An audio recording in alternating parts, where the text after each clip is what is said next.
Big boss అగ్ని పరీక్ష episode 6లో అసలు గేమ్ స్టార్ట్ అయిందనే మనం చెప్పొచ్చు. ఈ ఎపిసోడ్‌లో కంటెస్టెంట్స్‌కి ఇచ్చిన టాస్క్స్‌ని చూస్తే కొన్నింటికి ధైర్యం కావాలి.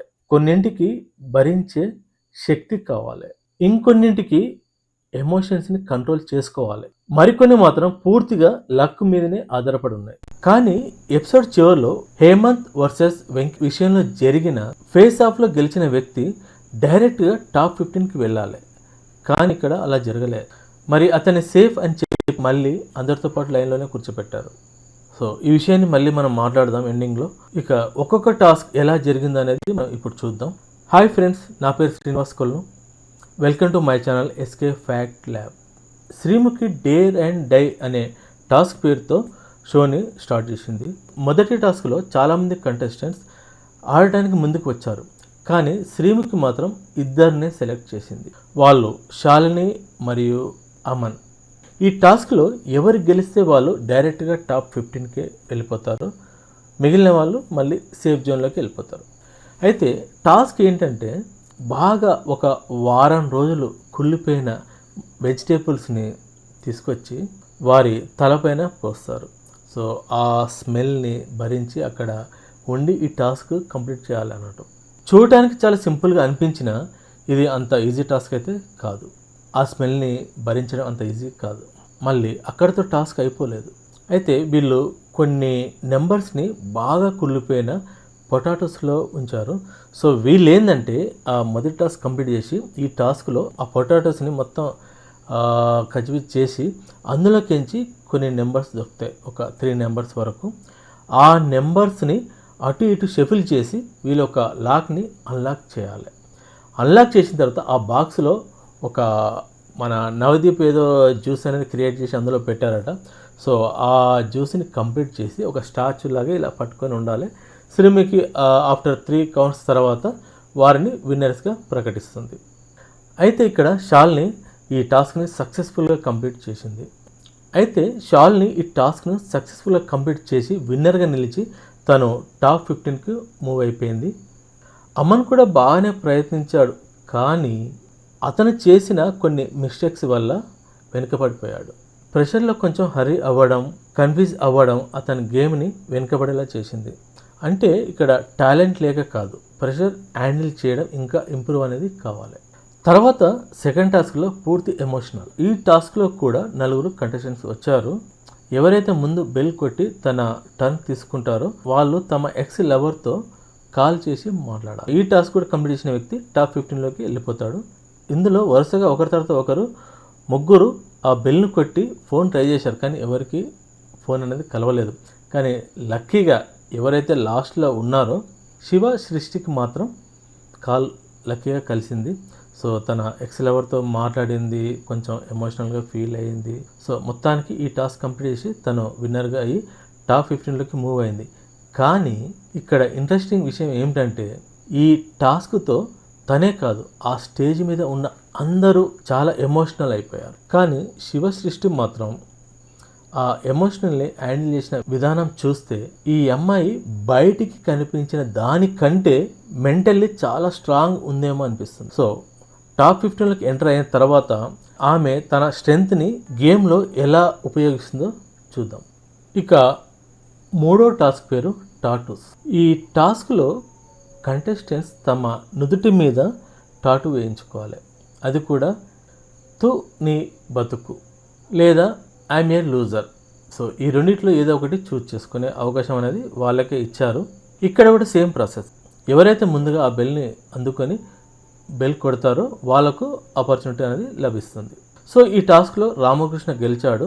కానీ ఇక్కడ ఒక ఇంట్రెస్టింగ్ ట్విస్ట్ ఏంటంటే ఒరిజినల్గా టాటూ అనేది నుదుటి పైన వేయించుకోవాలి. కానీ జడ్జెస్ కొంచెం ఆలోచించి సో హెడ్ మీద కాకుండా హ్యాండ్స్ మీద వేయించుకోవచ్చని చెప్పడంతో సో రామకృష్ణ తన లెఫ్ట్ హ్యాండ్ మీద తు నీ బతుకు అనే టాటూని వేయించుకొని డైరెక్ట్గా టాప్ 15లోకి ఎంటర్ అయిపోయాడు. తర్వాత వచ్చిన 4వ టాస్క్లో లేడీస్ తమ హెయిర్స్ని సాక్రిఫైస్ చేయాలి. సో ఈ టాస్క్ ఓన్లీ ఫర్ లేడీస్. అయితే నవదీప్ కొన్ని హెయిర్ స్టైల్ ఉంచాడు. ఫస్ట్ లెంత్గా, తర్వాత షార్ట్, ఆ తర్వాత షార్ట్, కంప్లీట్గా ఒక బాయ్ లాగా కటింగ్ అనేది ఒక స్టైల్ చూపించాడు. సో అది చూపించిన తర్వాత కొంతమంది డ్రాప్ అయిపోయారు. ఫైనల్గా మిగిలిన వాళ్ళకు కూడా సేమ్ టాస్క్. ఎవరైతే ఆ బెల్ను ముందుగా అందుకొని ముగిస్తారో వాళ్ళు ఈ అవకాశాన్ని పొందుతారు. ఇందులో బాగి విన్ అయింది. అయితే ఇక్కడ ట్విస్ట్ ఏంటంటే, ఫస్ట్ నవదీప్ వచ్చి హెయిర్ కట్ చేస్తా అని అనడంతో తను కూడా తన రియల్ హస్బెండ్తో హెయిర్ కట్ చేసుకుంటాను జర ఏదో ఖుషి అనేది. తర్వాత నవదీప్ పక్కకు తని పిలిపించి తతంగానే ఏదో కంప్లీట్ చేసేసారు. అయితే నా ఒపీనియన్ ప్రకారం ఇక్కడ టాటూ టాస్క్తో కంపేర్ చేస్తే ఈ హెయిర్ టాస్క్ అనేది కొంచెం నాకు సింపుల్గానే అనిపించింది. ఎందుకంటే ఈ హెయిర్ ఇప్పుడు కట్ చేస్తే ఒక 3 to 6 monthsలో మళ్ళీ వచ్చేస్తుంది. కానీ ఆ టాటూ అనేది లైఫ్ లాంగ్ ఆ చేతి మీదనే ఉండిపోతుంది. సో ఖచ్చితంగా కంపేర్ టు ఆ టాస్క్ అనేది కొంచెం కష్టమే. ఈ టాస్క్ కంప్లీట్ చేసిన తర్వాత బాగా చాలా క్యూట్గా ఉందని మన జడ్జెస్ పొగిడారు కూడా. ఇక ఈ ఎపిసోడ్ 6లో ఈ 5th టాస్క్ అనేది నాకు మోస్ట్ ఇంట్రెస్ట్గా అనిపించిన టాస్క్ ఇదే. ఎందుకంటే నవదీప్ ముందే చెప్పాడు ఈ టాస్క్ ఓన్లీ లక్ మీదనే డిపెండ్ అయి ఉందని. నవదీప్ ఇక్కడ 4 కవర్స్ అనేది పెట్టాడు. అందులో 2 కార్డ్స్లో ఎగ్జిట్ అని ఉంటుంది, మిగిలిన 2 కార్డ్స్లో టాప్ 15 అని ఉంటుంది. సో ఎవరికైతే ఈ టాప్ 15 వస్తారో డైరెక్ట్ వాళ్ళు టాప్ 15లోకి వెళ్ళిపోతారు. ఈ ఎగ్జిట్ వచ్చిన వాళ్ళు బయటకు అనేది వెళ్ళిపోతారు. ఒకవేళ ఇద్దరికి ఎగ్జిట్ వచ్చినా, ఇద్దరికి టాప్ 15 వచ్చినా ఫేస్ ఆఫ్ పెట్టి అందులో విన్నర్ని సెలెక్ట్ చేస్తానని చెప్పారు. సో ఎవరైతే ఓడిపోతారో వాళ్ళు ఎగ్జిట్ అయిపోయి విన్నర్ టాప్ 15లోకి వెళ్ళిపోతారని చెప్పారు. ఈ టాస్క్కి హేమంత్ మరియు వెంకీ వైబ్ ముందుకు వచ్చి ఈ డేర్ టాస్క్ని యాక్సెప్ట్ చేశారు. అయితే అనుకోకుండా ఇక్కడ ఇద్దరికి ఎగ్జిటే వచ్చింది. సో రూల్స్ ప్రకారం మళ్ళీ వీళ్ళిద్దరికి మళ్ళీ ఫేస్ ఆఫ్ పెట్టారు.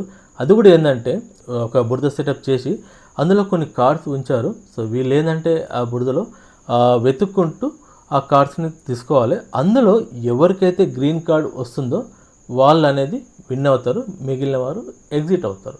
అయితే ఇక్కడ హేమంత్ గ్రీన్ కార్డ్ రావడం వల్ల అతను విన్ అయిపోయాడు. అన్ఫార్చునేట్లీ వెంకీ వైబ్ అనేది ఎగ్జిట్ అయిపోయాడు. వెంకీ మాత్రం తనకి ఇష్టమైన ఈ బురద టాస్క్లో ఓడిపోవడం జరిగింది. తను ముందే చెప్పాడు తనకు ఇష్టమైన జన్మ ఏంటంటే పందిలా పుట్టడం, అలాగే ఆ బురదలో పొర్లడం అని చెప్పాడు. మేబీ నెక్స్ట్ జన్మలో కాదు, ఈ జన్మలో అవకాశం వచ్చింది, కానీ లక్ మాత్రం తనకు కోఆపరేట్ చేయలేదు. అయితే ఇక్కడే నాకు ఒక డౌట్ అనేది వచ్చింది. వాస్తవానికి నవదీప్ ఏం చెప్పాడు, ఇద్దరికి కనుక ఎగ్జిట్ వస్తే అందులో ఫేస్ ఆఫ్ పెట్టి ఒకరిని విన్నర్గా చేసి ఒకరిని ఎగ్జిట్ చేస్తా అని చెప్పారు, అదే ఒకరిని బయటికి పంపిస్తా అని చెప్పాడు. అయితే ఇక్కడ హేమంత్ గెలిచిన తర్వాత కూడా ఈ టాప్ 15లో కాకుండా అక్కడ సేవ్ చేసి అక్కడ వాళ్ళతో పాటు మిగతా వాళ్ళతో పాటు అక్కడే కూర్చోబెట్టాడు. ఇక్కడే నాకు క్లారిటీ రాలేదు. లేక ఫేస్ ఆఫ్లో గెలిచిన తర్వాత కూడా ఇంకో ప్రాసెస్ ఉంటుందా అనేది నాకు క్లారిటీ లేదు, లేక నేనేమైనా మిస్ అయ్యానా. ఫ్రెండ్స్, మీరు కనుక ఈ ఎపిసోడ్ని కేర్ఫుల్గా చూసి ఉంటే హేమంత్ సిచ్యువేషన్ ఏంటో కామెంట్స్ రూపంలో చెప్పండి. ఎందుకంటే నాకు మాత్రం ఈ పాయింట్ పూర్తిగా క్లియర్ కాలేదు. ఓవరాల్గా ఈ ఎపిసోడ్ 6లో టాస్క్ మాత్రం ప్రీవియస్ ఎపిసోడ్తో పోల్చుకుంటే చాలా బాగున్నాయి. కొన్ని టాస్క్ ఫిజికల్ స్ట్రెంగ్త్, కొన్నింటిలో ఎమోషనల్ స్ట్రెంగ్త్, మరికొన్ని టాస్క్లో పూర్తిగా లక్, ఇంకో టాస్క్లో టాటూస్, హెయిర్ కట్, ఇలా కంటెస్టెంట్స్కి డిఫరెంట్ టైప్ ఆఫ్ ఛాలెంజెస్ ఇచ్చారు. అయితే నాకు పర్సనల్లీ స్ట్రాంగెస్ట్ టాస్క్ అంటే బ్రేకప్ ఫోన్ కాల్ టాస్క్ మరియు టాటూ టాస్క్. ఎందుకంటే ఇక్కడ కంటెస్టెంట్స్కి ఫిజికల్ స్ట్రెంగ్త్ మాత్రమే కాదు, ఎమోషనల్ స్ట్రెంగ్త్ కూడా అవసరం. కానీ ఎపిసోడ్ చివరిలో జరిగిన హేమంత్ వర్సెస్ వెంకీ వైబ్ మధ్య ఫేస్ ఆఫ్ టాస్క్లో నాకు ఇంకా ఆ క్వశ్చన్ మార్క్గానే ఉంది. ఫ్రెండ్స్, మీకు మాత్రం ఈ ఎపిసోడ్ 6లో ఏ టాస్క్ మీకు నచ్చిందో కామెంట్స్ రూపంలో చెప్పండి. హేమంత్ నిజంగా టాప్ 15కి క్వాలిఫై అయ్యాడా, లేక ఇంకా సెలక్షన్ ప్రాసెస్లోనే ఉన్నాడా? ఖచ్చితంగా మీ ఒపీనియన్ని కామెంట్స్ రూపంలో చెప్పండి. ఇలాంటి హానెస్ట్ బిగ్ బాస్ రివ్యూస్ కోసం మా ఛానల్ ఎస్కే ఫ్యాక్ట్ ల్యాబ్ని సబ్స్క్రైబ్ చేయండి.